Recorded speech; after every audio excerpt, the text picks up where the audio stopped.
కూడా మాట్లాడేటప్పుడు నేను విన్నా, సరే ఇక దాని మీద పెద్ద చర్చ చేయొద్దు అనుకున్నా. కానీ ఇంత ఎక్స్టెన్సివ్ సమగ్ర కుటుంబ సర్వే చేస్తే మేము చేసిన ఈ ఇల్లు తిరిగి చేసుకొచ్చిన సర్వేల అధ్యక్ష, పాల్గొన్న వాళ్ళ గురించి పేర్లు చెప్తా అధ్యక్ష.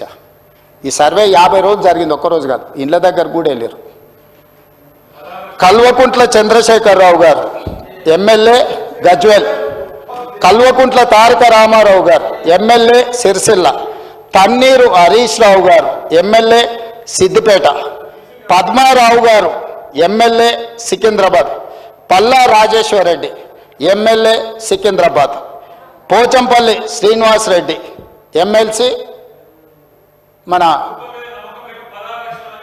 అదొకటి. అదేవిధంగా అధ్యక్ష, అదేవిధంగా మా మిత్రుడు పాయల్ శంకర్ గారికి కూడా తెలవాలి, శ్రీమతి డికే అరుణ మహబూబ్ నగర్ ఎంపీ.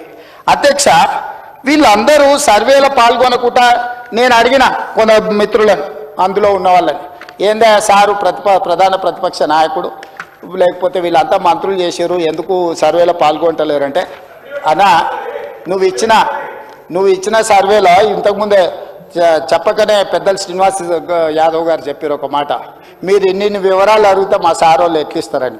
5వ పేజీలో ఏముంది అధ్యక్ష, మీ భూమి వివరాలు చెప్పండి అని అడిగినాం అధ్యక్ష. ఒక దెబ్బకే చంద్రశేఖరరావు గారు, తారక రామారావు గారు, హరీష్ రావు గారు వీళ్ళందరూ ఎవరు సమాచారం ఇవ్వలేరు అధ్యక్ష.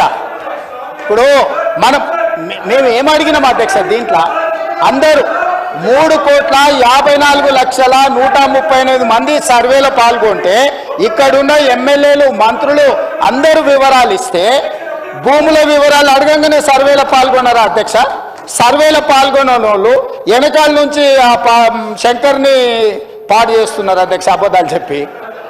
శంకర్ మంత్రుడు అధ్యక్ష, నాకు తెలుసు పర్సనల్గా, కానీ ఆయనను కూడా ఖరాబ్ చేసి ఇంత ఇంత ఇంత ముఖ్యమైన ఇంత ఇంపార్టెంట్ మనం చర్చ చేస్తుంటే ఈ తప్పుడు నివేదికలు తీసుకొచ్చి ఈ లెక్కలు మాట్లాడుతున్నారు అధ్యక్ష. అధ్యక్ష, నేను ఒకటే మాట చెప్పదలుచుకున్నా, 1931 కాదు, అంతకంటే ముందు 1941, 51, 61, 71, 81, 91, 2001, 2011 ప్రతి 10 సంవత్సరాలకు జనాభా లెక్కలు చేసింది అధ్యక్ష. 2014లో నరేంద్ర మోడీ గారు ప్రధానమంత్రి అయిన తర్వాత 2021 జనాభాను ఈ రోజు వరకు లెక్కిస్తలేరు అధ్యక్ష. ఎందుకంటే వాళ్ళకి జనాభాను లెక్కించడం, బలహీన వర్గాలకు వాళ్ళ హక్కులు ఇవ్వడం భారతీయ జనతా పార్టీకి ఇష్టం లేదు అధ్యక్ష. ఎందుకంటే భారతీయ జనతా పార్టీ నిజంగానే ఈ దేశ ప్రధానమంత్రి నరేంద్ర మోడీ గారు బలహీన వర్గాలకు ఏదైనా సాయం చేయాలి అనుకుంటే 2021 జనాభా లెక్కలు ఈ రోజు వరకు 2025 సంవత్సరం జనవరిలో ఉన్నాం అధ్యక్ష. 21లో లెక్కించాల్సిన జనాభా స్వతంత్రం రాకంటే ముందు, స్వతంత్రం వచ్చినాక 70 సంవత్సరాలు కంటిన్యూస్గా జరిగిన జనాభా లెక్కలు నరేంద్ర మోడీ గారు ప్రధానమంత్రి అయిన తర్వాత ఎందుకు జనాభాను లెక్కించలేదు? ఎందుకు మా మిత్రులు భారతీయ జనతా పార్టీ వాళ్ళు ఈరోజు నరేంద్ర మోడీ గారు జనాభాను లెక్కించలేదు? దీనికి బాధ్యత ఎవరు? నరేంద్ర మోడీ గారిని జనాభాను లెక్కించమని ఎందుకు అడుగుతలేరు? ఆ జనాభాను లెక్కించమని, లెక్కించే జనాభాలో కులగణన కూడా జరగాలని ఈరోజు రాహుల్ గాంధీ నిన్న ప్రధాన ప్రతిపక్ష నాయకుడిగా ప్రధానమంత్రిని డిమాండ్ చేశారు. దానికి సమాధానం లేదు అధ్యక్ష. ఒకటి, వీళ్ళు సమగ్ర కుటుంబ సర్వే అని చెప్పి 10 సంవత్సరాలు చేసుకొని ఒకటే కుటుంబం ఈ డాక్యుమెంట్ దాచిపెట్టుకున్నది అధ్యక్ష త్రిజోరీలా. ఎన్నికలు వచ్చినప్పుడల్లా ఈ కులగణన ఇవన్నీ లెక్కలు పెట్టుకొని దీని ప్రకారం నేను అడుగుతున్న 10 ఏళ్ళు ఇట్లనే అబద్ధాల సంఘం అట్లనే ఇది అఫీషియల్ డాక్యుమెంట్ కాదు. నేను అందుకే చెప్తున్నా ఈ రోజు వరకు అధ్యక్ష ఇంతవరకు ఈ డాక్యుమెంట్ బయట గ్రూపులలో సర్క్యులేట్ చేస్తున్నారు. ఈ డాక్యుమెంట్ ఇంతవరకు వాళ్ళు సర్వే చేసినాం, మేము ఒకటే రోజులు చేసినాం, మేము చాలా పొడి చేసినాం, చింపేసినాం, లేనోడు లేనట్టే ఉన్నోడు ఉండాల్సిందే అని ఆ రోజు ఎంతో హడావిడి చేశారు. తెలంగాణ మొత్తం బంద్ అన్నారు అధ్యక్ష. 7 గంటల నుంచి 7 గంటలు 12 గంటలు చేసినామన్నారు. ఈ డాక్యుమెంటును మంత్రివర్గ సమావేశంలో పెట్టి మంత్రివర్గం ఎందుకు ఆమోదించలేదు? ఈ డాక్యుమెంట్ను 10 సంవత్సరాలు ప్రభుత్వంలో ఉన్న వాళ్ళు శాసనసభలో ఎందుకు ప్రవేశపెట్టలేదు? ఈ డాక్యుమెంట్కు లీగల్గా ఇదే ఒకవేళ అయితే ఎందుకు ఈ ప్రభుత్వం ఈ నివేదికను బయట పెట్టలేదు అధ్యక్ష? ఒక కుటుంబం ఎందుకు దాచిపెట్టుకున్నది డాక్యుమెంట్ను? అంటే ఒక కుటుంబం కోసం సమగ్ర కుటుంబ సర్వే చేసి ఆ కుటుంబం రాజకీయ ప్రయోజనానికి వాళ్ళు పెట్టుకున్నారు. ప్రజల కోసం మేము చెయ్యాలని ఈరోజు ఇంటింటికి వెళ్ళి ప్రతి 150 కుటుంబాలను గుర్తించి ప్రతి 150 కుటుంబాలకు ఒక ఎన్యూమరేటర్ను పెట్టి రోజుకు 8 నుంచి 10 కుటుంబాలే ఒక్క రోజులో చేయమనలేదు అధ్యక్ష.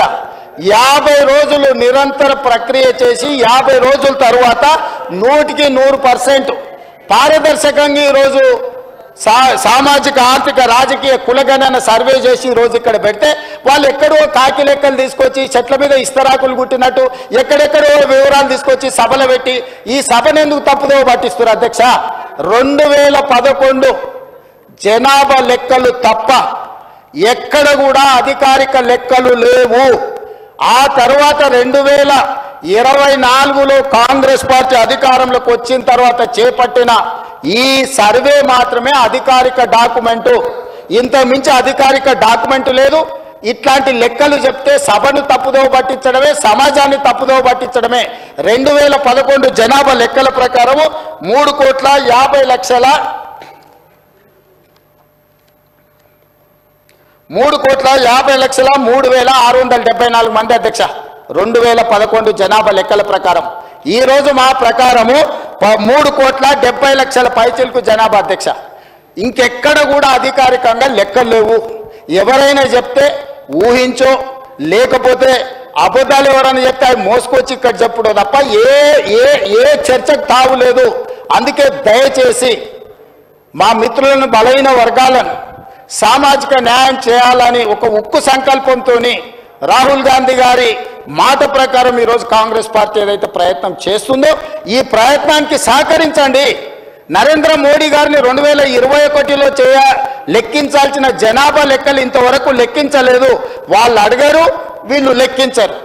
మేము అడుగుదామంటే సహకరించరు. ఈ రకమైన ప్రయత్నాలు బలహీన వర్గాల సంక్షేమానికి ఉపయోగం ఉండదు. దయచేసి ఇట్లాంటి అర్థం పర్థం లేని అన్ని కాగితాలు తీసుకొచ్చి సభను తప్పుదో పట్టించొద్దు. ఇప్పుడు ఏదైతే చేస్తున్నామో 100% పారదర్శకంగా ఉంది. మిగతా 16 లక్షల కుటుంబాలు ఏవైతున్నాయో ఆ 16 లక్షల మంది వివరాలలో 3 లక్షల పైచిలకు కుటుంబాలు ఉన్నాయి కదా అధ్యక్ష. ఇగో 4-5 ఇన్నే ఉన్నారు అధ్యక్ష ఈ సభలో. ఎందుకు వివరాలు అందించలేదు? తెలంగాణ సమాజానికి వాళ్ళు క్షమాపణ చెప్పాలి అధ్యక్ష. ప్రభుత్వం అధికారికంగా సేకరిస్తున్న సమాచారాన్ని ప్రజాప్రతినిధులుగా ఉండి పక్కదారి పట్టించి వివరాలు ఇవ్వకుండా ఈరోజు సభలో ఏదేదో మాట్లాడితే ఎట్లా అధ్యక్ష? దయచేసి సహకరించండి. ఇప్పుడు కూడా నేను కోరుకుంటున్నా హరీష్ రావు గారిని, చంద్రశేఖర్ రావు గారిని, తారక రామారావు గారిని, పద్మారావు గారిని, పోచంపల్లి శ్రీనివాసరెడ్డి గారిని వీళ్ళందరినీ నేను కోరుకుంటున్నా దయచేసి ఈ సర్వేలో పాల్గొనండి, వివరాలు ఇవ్వండి. ఇవాళ బలహీన వర్గాలకు న్యాయం జరిగే విధంగా మనం చర్యలు చేపడదాము. ఇన్ని సంవత్సరాల ఆలస్యమైన కనీసం ఇప్పుడైనా వాళ్ళ కోసం పనిచేద్దాము. ఇక 42% రిజర్వేషన్ గురించి మా మిత్రుడు శ్రీనివాస్ యాదవ్ గారు అన్నారు. నేను ఒక మాట సూటిగా వారికి సమాధానం నేను చెప్పదలుచుకున్నా. చట్టపరంగా 42% రిజర్వేషన్ ఇవ్వాలి అని అంటే రాజ్యాంగ సవరణ జరగాలి.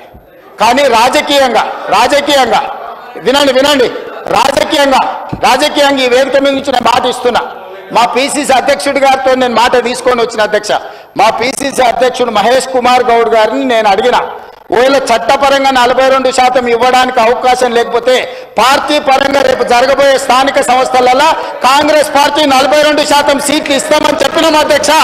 ఇవాళ మేము సిద్ధంగా ఉన్నాం. మీరు సిద్ధంగా ఉన్నారా? నేను ఇవాళ సూటిగా అడుగుతున్న బీఆర్ఎస్ను, బీజేపీని, మా పార్టీ 42% రేపు జరగబోయే స్థానిక సంస్థల ఎన్నికలలో 42% సీట్లు మా పార్టీ ఇస్తుంది. ఇది మా కమిట్మెంట్. మీ 2 పార్టీలను సవాలు విసురుతున్నా, మీరు రాండి, ఈ వేదిక మీద నుంచి మాట ఇవ్వండి. 42% ఇద్దాం. చట్టాన్ని సవరించే చట్టంలో ప్రొవిజన్ వచ్చినప్పుడు చట్ట ప్రకారం ఇద్దాం. ఈ రోజు రాజకీయంగా నైతికంగా మనం కట్టుబడి ఉండి 42% బలహీన వర్గాలకు సీట్లు ఇద్దాం. మీకు చిత్తశుద్ధి ఉంటే ముందుకు రాండి అని చెప్పి నేను వారికి సూచన చేస్తున్నా అధ్యక్ష.